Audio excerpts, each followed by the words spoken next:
Hello, everyone. My name is Mirella Ramirez. I'm going to go ahead and be introducing Bill AB 1816. So Bill AB 1816 is Reentry Housing and Workforce Development Legislative Analysis. It was established for reentry housing and workforce development grant program within the Department of Housing and Community Development. This bill was introduced in the state of California on February 7th of 2022 by Assembly members Isaac Bryan and Ash Kalra.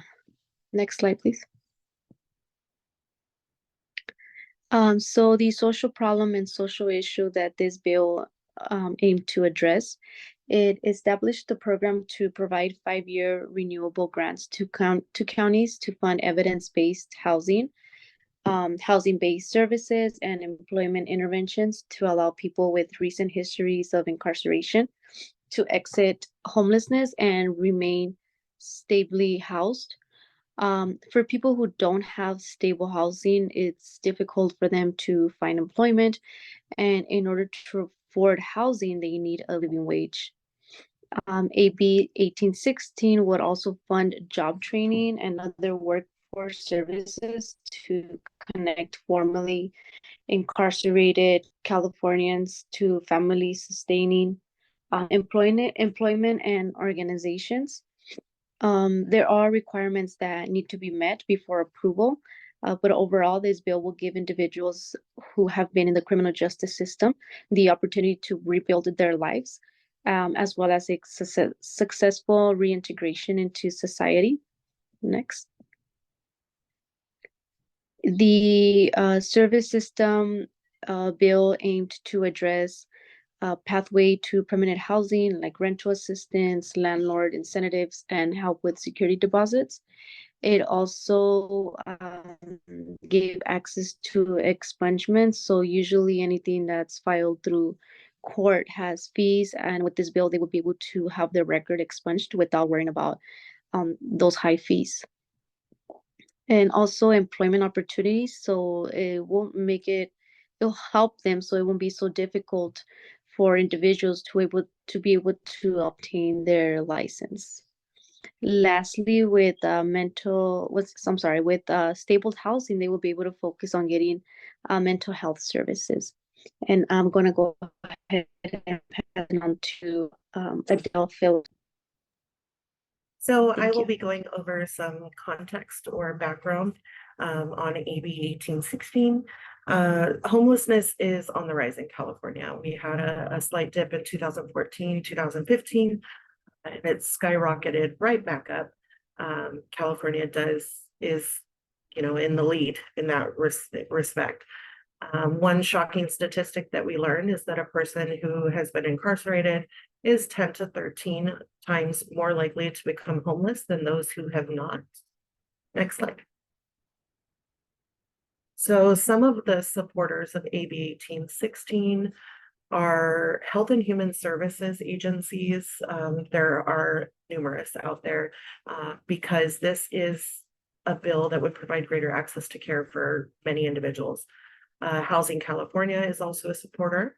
Los Angeles Regional Reentry Program, or LARRP, Western Centers on Law and Poverty, as well as Isaac Bryan and Ash Kalra, which we learned previously.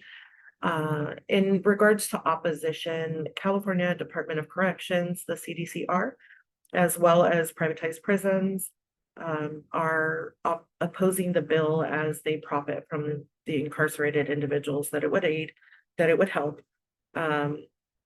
And as we learned previously, the homelessness to pipeline issue perpetuates this. Next slide. So one program that was created was the Equal Housing Opportunities under HUD. HUD is the U.S. Department of Housing and Urban Development. It was meant to provide safeguards against housing discrimination. Unfortunately, the only things listed under it are race, color, nation of origin, sex, family, or disability. One thing that isn't covered is felons. So there are no protections for individuals based on their involvement with the criminal justice system. Another issue is that there's little to no regulation on practices such as background checks, ordinances prohibiting quote unquote nuisances or crime-free housing. So an individual with convictions may be denied housing, causing housing insecurity and homelessness. Next slide. So one such project that has aided in housing insecurity or homelessness is Project Roomkey. It was created in response to the COVID-19 pandemic. What it did is individuals who had contracted or tested positive for COVID, or those who were in contact with someone with COVID, were provided with temporary housing for so that they would have a safe place to quarantine. That gave way to rehousing strategy. So that utilized existing structures to create safe housing options, and it provided long-term transitional housing for individuals in the Project Roomkey program. Next is going to be Danielle Davis. Hi, everyone. I will be talking about the provisions created by the Reentry Housing and Workforce Development Program. So the program would provide grants that would be 5 years long and renewable, and these grants would be focused on providing housing services, evidence-based housing, and employment intervention for individuals who are previously incarcerated or currently on parole. It will create a new referral process and new criteria for receiving these housing funds and increase the overall funding for housing support. The bill is estimated to save $1.5 billion for the state, as it would help in closing prisons.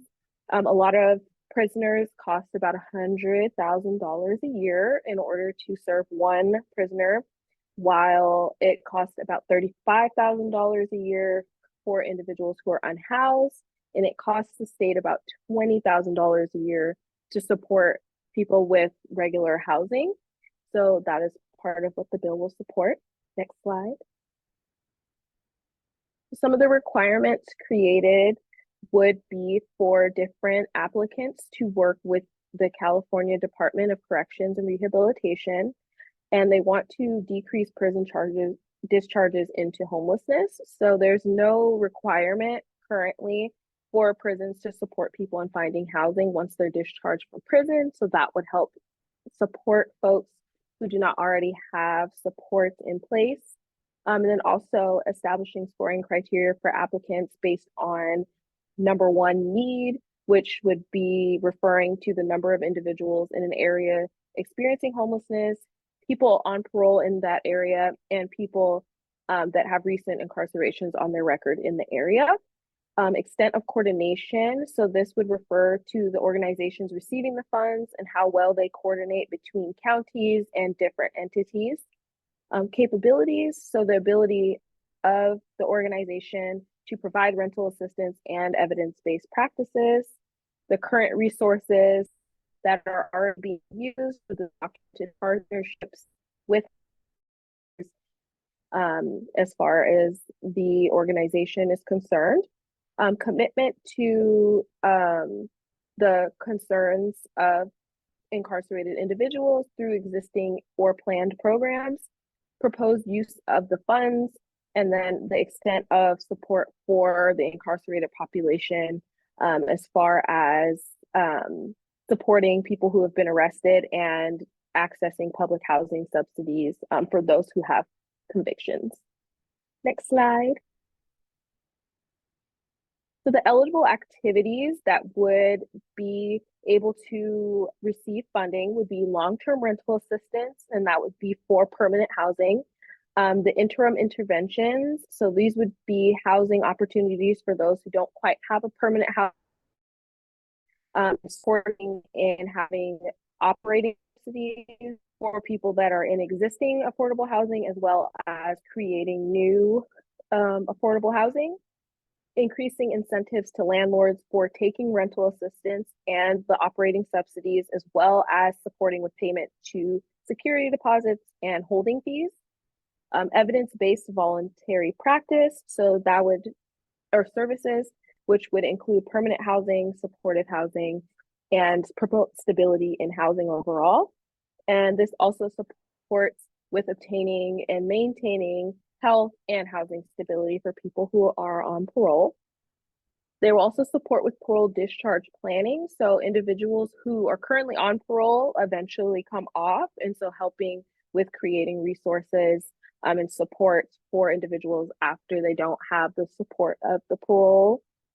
Housing navigation, so finding housing, keeping housing, and transitioning into permanent housing.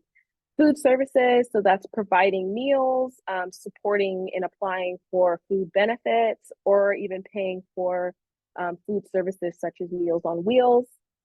Linkage to support services, so that would include education, childcare, if they need support with transportation to different services and or healthcare, and wraparound services, which would include any Medi-Cal funded treatments, mental health, substance use, or medical.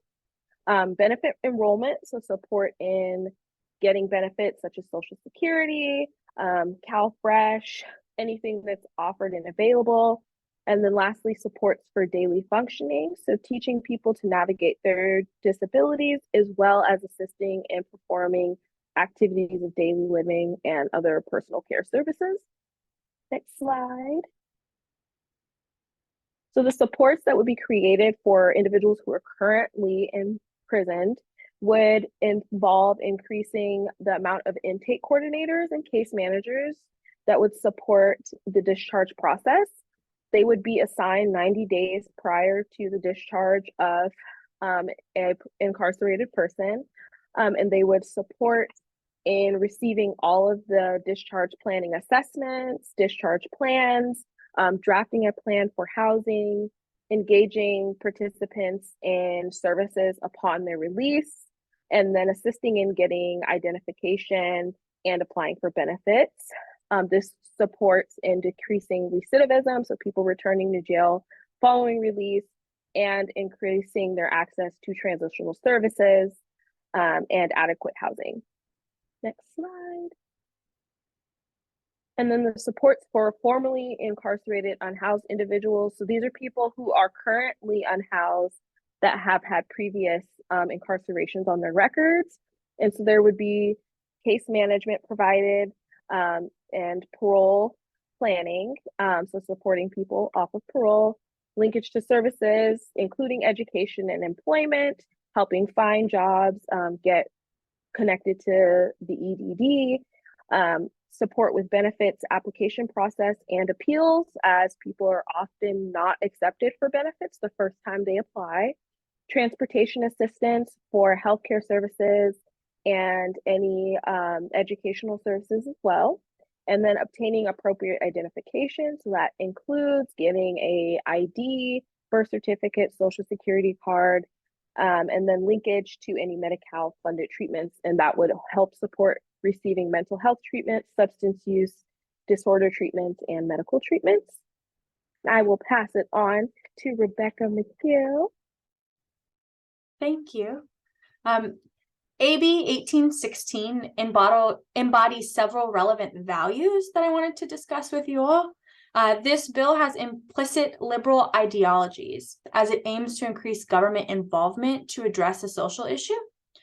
This aligns with the current political views in California, as Californian citizens are more likely to identify as Democrats than Republicans, and independent voters in California tend to vote along Democratic Party lines.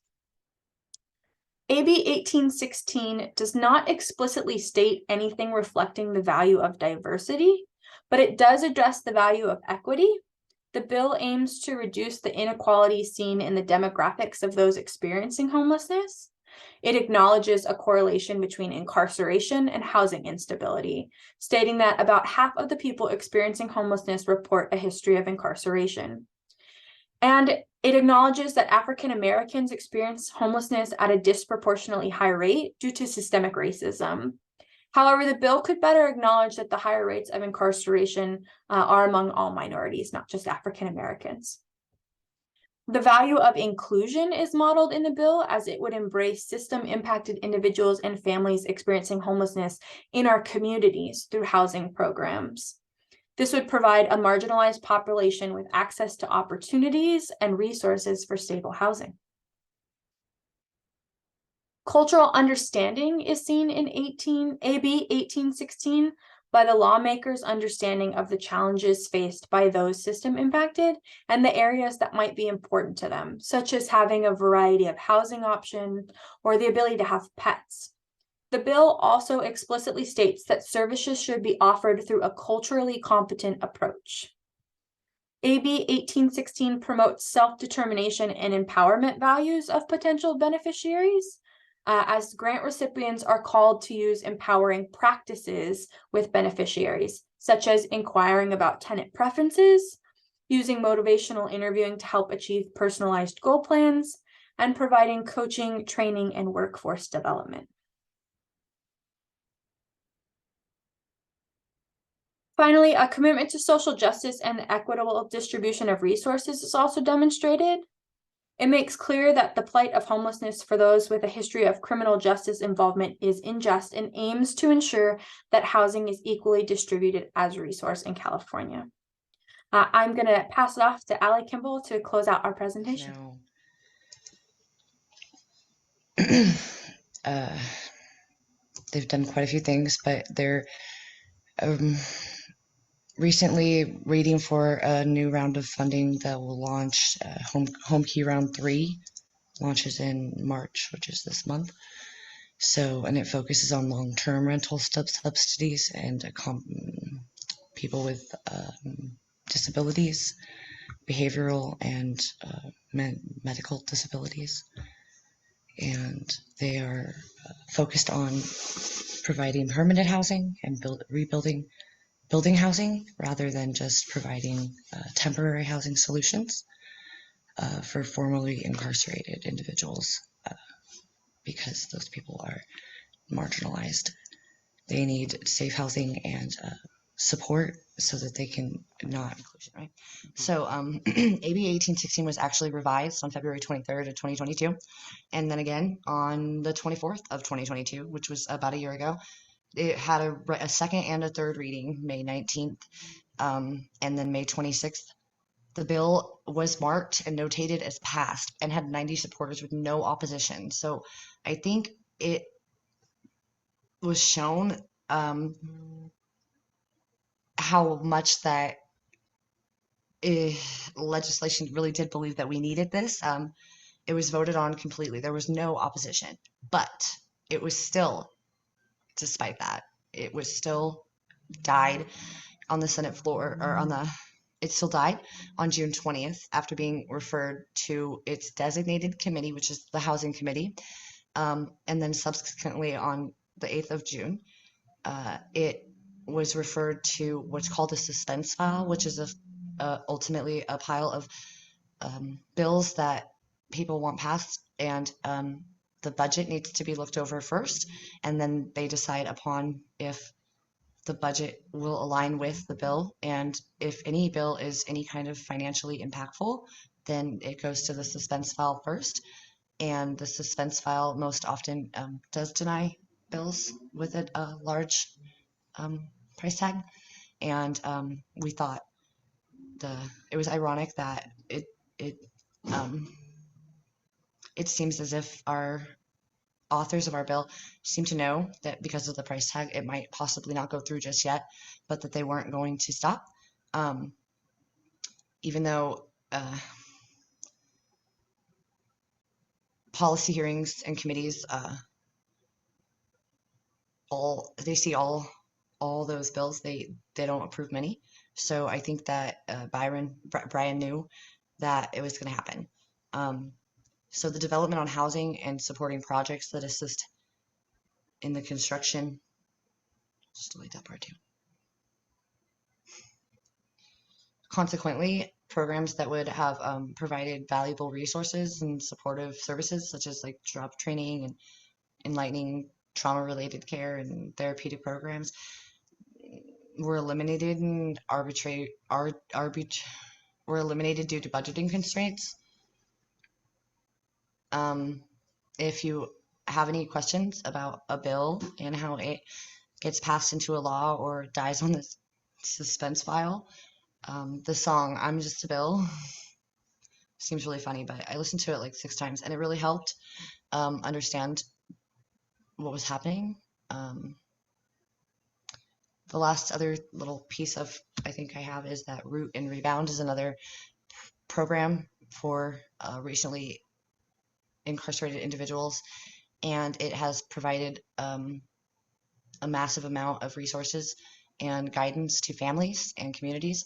They have what's called the Angel Tree, and they strive to bring families together in jail and prison. They are focused on things like lesser cost of phone time and more feasible visitation so that children have the ability to go and see their parents in jail.